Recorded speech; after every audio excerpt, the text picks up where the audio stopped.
masa penjajahan, masyarakat Indonesia mengalami perubahan yang sangat besar, terutama dalam bidang kesehatan dan higienitas. Namun, bersamaan itu muncul sentimen rasial yang membagi penduduk berdasarkan golongan. Nah, dalam video ini, kami akan menjelaskan kedua dampak penting tersebut. Oh ya, sebelumnya, perkenalkan nama saya Neila Agnia Juliani.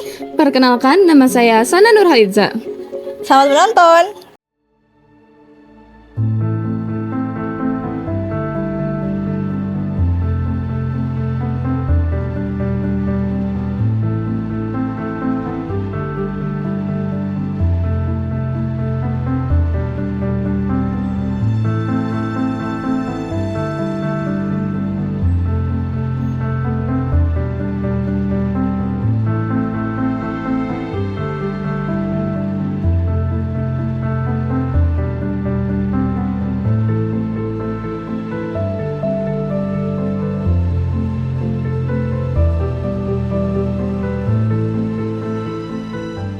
Pada masa penjajahan, awalnya layanan kesehatan hanya dibuat untuk orang Eropa saja, untuk melindungi mereka dari penyakit tropis. Seiring berjalannya waktu, pembangunan rumah sakit dan fasilitas kesehatan mulai diperluas, terutama pada masa politik etis diberlakukan. Program vaksinasi, pembaikan sanitasi, dan pengendali wabah mulai diterapkan, sehingga standar kesehatan masyarakat mulai meningkat. Namun, semua perkembangan itu tidak sepenuhnya dimaksudkan untuk masyarakat pribumi, sehingga aksesnya tetap terbatas dan tidak merata. Pemerintah kolonial mulai menerapkan aturan kebersihan lingkungan untuk mencegah penyebaran penyakit. Pembangunan drainase, pengelolaan air bersih, dan kampanye hidup bersih mulai dilakukan. Meskipun bermanfaat, kebijakan ini lebih berfokus pada menjaga kelancaran kegiatan ekonomi kolonial daripada kesejahteraan rakyat.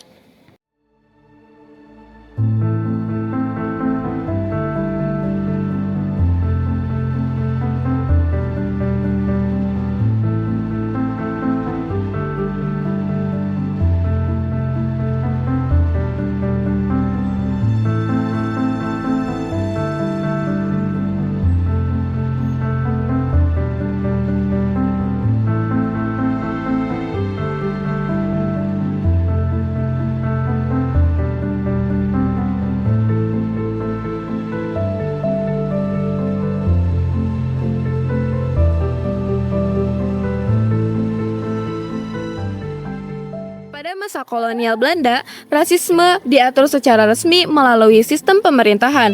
Penduduk terbagi menjadi 3 golongan. Yang pertama yaitu adalah golongan Eropa sebagai golongan teratas atau tertinggi. Lalu yang kedua yaitu adalah golongan timur asing yang terdiri dari negara India, Arab, Cina, dan negara lainnya sebagai negara kelas kedua. Lalu yang ketiga yaitu adalah golongan pribumi sebagai golongan terendah.